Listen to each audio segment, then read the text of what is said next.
उम्मीद है ठीक होवोगे। अगला सिलसिला पंजाब की तारीख का तुहाडी खिदमत च पेश करने वास्ते हाज़र होए हैं। उस तो पहले एक रिक्वेस्ट है कि चैनल नू सबसक्राइब करो, साडी वीडियो नू शेयर करिया करो, लाइक तो कमेंट भी करिया करो। तो अज का साडा जिहड़ा असीं पिछली जिहड़ी तुहाडे नाल गलबात कीती है वो हैगी सी इंडो थाइसाइथिस। अज है ने इंडो पार्थीनीस पार्थियन पाथियां नहीं पार्थियंस। हाँ जी, ਉਹਦੇ ਤੇ ਗੱਲ ਕਰਾਂਗੇ। ਕਹਿੰਦੇ ਨੇ ਜੀ 30 ਈਸਵੀ ਤੋਂ 50 ਈਸਵੀ ਤੱਕ ਜਿਹੜਾ ਵੇ ਇਹਨਾਂ ਨੇ ਪੰਜਾਬ ਤੇ ਘੁੰਮਤ ਕੀਤੀ ਹੈ। ਇੱਕ ਹੋਰ ਲਿਖਾਰੀ ਉਹ ਲੈਦਾ ਜੀ 19 ਈਸਵੀ ਤੋਂ ਲੈ ਕੇ 226 ਈਸਵੀ ਤੱਕ ਪਾਰਥੀਅਨ ਜਿਹੜੇ ਨੇ ਇਹਨਾਂ ਦੀ ਹਕੂਮਤ ਰਹੀ ਹੈ। ਇਹ ਪਾਰਥੀਅਨ ਕੌਣ ਸਨ? ਇਹ ਇੱਥੇ ਦੀ ਲੋਕ ਸਨ ਜਿਹੜੇ ਕਈ 100 साल पहले कई 100 साल पहले ਜਿਹੜੇ ਨੇ ਉਹ ਹਿਜਰਤ ਕਰਕੇ ਬੜੇ ਸਗੀਰ ਆਏ। ਉਹ ਬੜੇ ਸਗੀਰ ਦੇ ਵਿੱਚ ਰਹਿਣ ਵਾਲਿਆਂ ਨੂੰ ਆਪਣੇ ਲੋਕ ਕਹਿੰਦੇ ਸੀ। ਇਹ ਉਹ ਲੋਕ ਸਨ ਜਿਹੜੇ ਥੋੜੇ ਥੋੜੇ ਜਿਹੜਾ ਹੈ ਨਾ ਇਧਰੋਂ ਪਹਾੜੀ ਇਲਾਕਿਆਂ ਤੇ ਰਹਿੰਦੇ ਸੀ। ਗਰਮੀਆਂ ਦੇ ਵਿੱਚ ਪਹਾੜੀ ਇਲਾਕਿਆਂ ਤੇ ਰਹਿੰਦੇ ਸੀ, ਸਰਦੀਆਂ ਦੇ ਵਿੱਚ ਮੈਦਾਨੀ ਇਲਾਕਿਆਂ ਨੂੰ ਪਹਾੜਾਂ ਤੋਂ ਥੱਲੇ ਪੰਜਾਬ ਵੱਲ ਆ ਜਾਂਦੇ ਸੀ, ਨਹੀਂ ਤੇ ਫਿਰ ਦੁਬਾਰਾ ਪਹਾੜਾਂ ਤੇ ਚੜ ਜਾਂਦੇ ਸੀ। ਕਿਹੜੇ ਪਹਾੜ? ਇਹ ਉਹ ਪਹਾੜ ਨੇ ਜਿਹੜੇ ਬਲੋਚਿਸਤਾਨ ਅੱਜ ਦੇ ਮੌਜੂਦਾ ਪਾਕਿਸਤਾਨ ਤੇ ਅਫਗਾਨਿਸਤਾਨ ਦੇ ਨਾਲ ਲੱਗਦੇ। ਹਾਂਜੀ, ਤੇ ਅਸੀਂ ਕਹਿ ਸਕਦੇ ਹਾਂ ਕਿ ਇਹ ਜਿਹੜੀ ਇੰਡੋ ਪਾਰਥੀਅਨ ਹੈਗੇ ਸੀ, ਇਹ ਮਸ਼ਰਕੀ ਈਰਾਨ, ਹਾਂਜੀ ਚੜ੍ਹਦਾ ਈਰਾਨ ਸਾਡਾ ਅਗਰ ਅਸੀਂ ਵੇਖੀਏ ਤੇ ਉਧਰ ਡੁੱਬਦੇ ਵਾਲੇ ਪਾਸੇ, ਚੜ੍ਹਦੇ ਵਾਲੇ ਪਾਸੇ ਨਹੀਂ, ਡੁੱਬਦੇ ਵਾਲੇ ਪਾਸੇ। ਉਸ ਤੋਂ ਬਾਅਦ ਅਫਗਾਨਿਸਤਾਨ, ਸ਼ਮਾਲੀ ਮਗਰਬੀ ਇੰਡੀਆ। ਸ਼ਮਾਲੀ ਮਗਰਬੀ ਇੰਡੀਆ ਕਿਹੜਾ ਹੋਇਆ? ਸ਼ਮਾਲੀ ਤੇ ਮਗਰਬੀ ਇਹ ਹੁਣ ਦੋ ਬਣ ਜਾਂਦੇ ਨੇ, ਸ਼ਮਾਲੀ ਮਗਰਬੀ। ਮਸ਼ਰਕੀ ਮਗਰਬੀ ਦਾ ਤੇ ਪਤਾ ਲੱਗ ਗਿਆ ਕਿ ਇੱਧਰ ਨੂੰ ਆ ਗਈ ਨਾ, ਸ਼ਮਾਲੀ ਮਗਰਬੀ। ਹੁਣ ਇਹ ਕਿਹੜਾ ਹੈ? ਪਹਾੜ ਵਾਲੀ ਸਾਈਡ, ਉਧਰੋਂ ਡੁੱਬਣ ਵਾਲੀ ਸਾਈਡ। ਪਹਾੜ ਵਾਲੀ ਸਾਈਡ ਤੇ ਡੁੱਬਣ ਵਾਲੀ ਸਾਈਡ ਕਿਹੜੀ ਹੋ ਗਈ? ਇੰਡੀਆ ਦੀ। ਉਹ ਭਾਜੀ ਪੰਜਾਬ ਜੇ जरा ध्यान करो, सवेरे सवेरे उठ के वेखो जरा सूरज किधरों चढ़ता है, डुबदे टाइम देखो सूरज किधरों डुबदा है, मूँह पहाड़ वाल कर लेना, तुहानूं पता लग जाएगा जी। पहाड़ दे डुबदे वाले पासे शमाल ते मगरब। हाँ जी, इधर जिहड़ा वे हुकूमत रही है इंडो पार्थियंस की। हुण ये हुकूमत बनाउण दा की सी, ये कौन लोग कौन सन?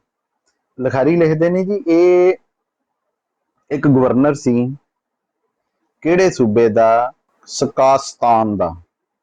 सकास्तान दा जिहड़ा गवर्नर सी एक बंदा गोंडो फारीस। गोंडो फारीस, गोंडो फारीस जिहड़ा वे ये साक्स्तान दा गवर्नर सी। इन्हें वेख्या कि साइथेंसिस जिहड़े सी, साइथसिस जिहड़े सी उन्हां दी हुकूमत जिहड़ी है थोड़ी जी कमजोर हो गई। उन्होंने कहा मारो नारा।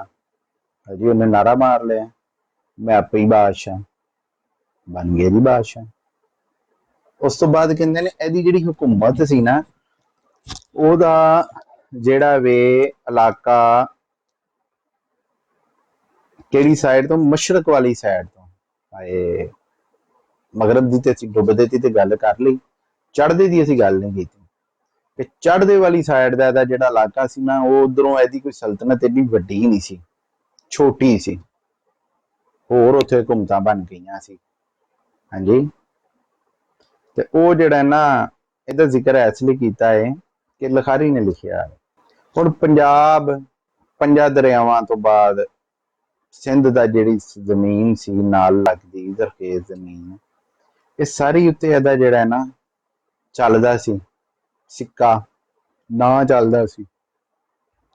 अगे फिर दूसरा बलोचिस्तान, मौजूदा बलोचिस्तान नहीं, पुराना बलोचिस्तान जो ने, एक पाकिस्तान को एक इंडिया को।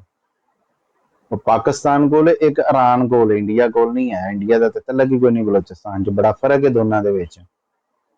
पाकिस्तानी बलोचिस्तान ते ईरानी बलोचिस्तान जिहड़ा वे ਉਹਨਾਂ ਦੇ ਉੱਤੇ ਉਹ ਉੱਤੇ ਵੀ ਇੰਡੋ ਪਾਰਥੀਅਨ ਜਿਹੜੇ ਸੀ ਉਹਨਾਂ ਦੀ ਹਕੂਮਤ ਹੈ।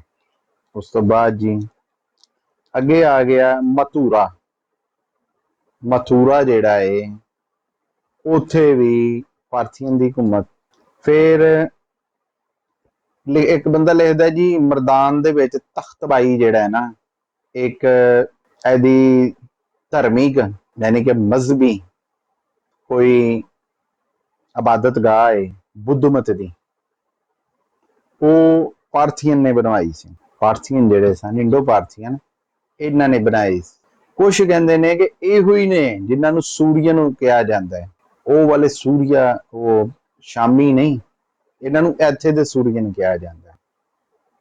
ਹੋ ਸਕਦਾ ਸੂਰੀਆ ਵੰਸ਼ ਹੋਏ ਉਹਨਾਂ ਦੇ ਵਿੱਚ ਕੋਈ ਘੁਮਟੀਆਂ ਚੱਲੀਆਂ ਹੋਣ।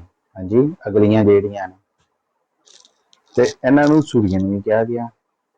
ਅੱਛਾ ਜੀ, ਹੁਣ ਇੱਕ ਜਿਹੜਾ ਹੈ ਨਾ ਅਪੋਲੋਨੀਸ ਆਫ ਟਾਇਆਨਾ, ਇੱਕ ਲਿਖਾਰੀ ਹੈ ਪੁਰਾਣਾ, ਅਪੋਲੋਨੀਸ ਆਫ ਟਾਇਆਨਾ, ਉਹਨੇ ਜੀ ਟੈਕਸਲਾ ਦਾ ਦੌਰਾ ਕੀਤਾ ਕਿਸੇ ਜ਼ਮਾਨੇ ਦੇ ਵਿੱਚ। ਉਹ ਜ਼ਮਾਨਾ ਜਿਹੜਾ ਸੀ ਉਹ ਕੋਈ 30 ਤੋਂ ਕੁਛ ਕਹਿੰਦੇ ਨੇ 40 ਤੋਂ 50 ਈਸਵੀ ਦਾ ਜਿਹੜਾ ਨਾ ਦੌਰ ਸੀ।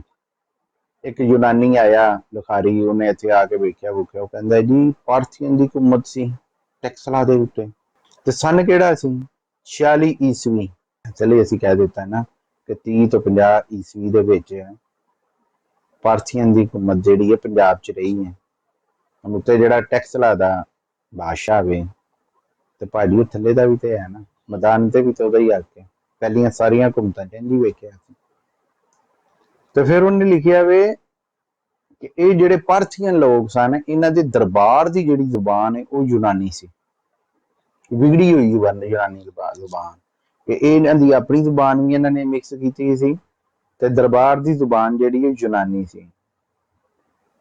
ਲਿਖਿਆ ਤੇ ਨਹੀਂ ਉਹਨੇ, ਲੇਕਿਨ ਕਹਿਣਾ ਇਹੀ ਲਿਖਣਾ ਇਹੀ ਚਾਹ ਰਿਹਾ ਉਹਨੇ ਕਿ ਜਿਹੜੇ ਇੰਡੋ ਪਾਰਥੀਅਨ ਸਨ, ਇਹ ਯੂਨਾਨੀਆਂ ਦੇ ਅੱਗੋਂ ਜਿਹੜਾ ਹੈ ਨਾ ਕੋਈ ਵੰਸ਼ ਚੱਲਦਾ ਪਿਆ ਸੀ। ਭਾਈ ਨਹੀਂ, ਇਹ ਵੀ ਉਧਰੋਂ ਹੀ ਆਏ ਸਨ, ਇਧਰੋਂ ਵਾਲਾ ਸਾਊਥ ਏਸ਼ੀਆ ਵਾਲੀ ਸਾਈਡ ਤੋਂ। ਇੱਕ ਲਿਖਦਾ ਇਹ ਵੀ ਜਿਹੜੇ ਨੇ ਨਾ ਸਾਈਬੇਰੀਅਨ ਹੀ ਸਨ, ਉਧਰੋਂ ਹੀ ਕਿਧਰੋਂ ਆਏ ਸੀ।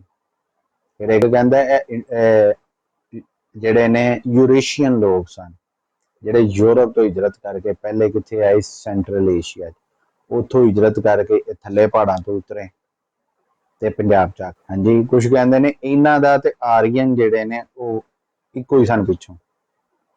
ਸਾਡਾ ਉਹਦੇ ਨਾਲ ਤੇ ਦਖਲ ਹੀ ਨਹੀਂ, ਸਾਡਾ ਤੇ ਦਖਲ ਪੰਜਾਬ 'ਚ ਕਿੰਨੇ ਹਕੂਮਤ ਕੀਤੀ? ਭਾਈ ਇਹਨਾਂ ਨੇ ਕੀਤੀ।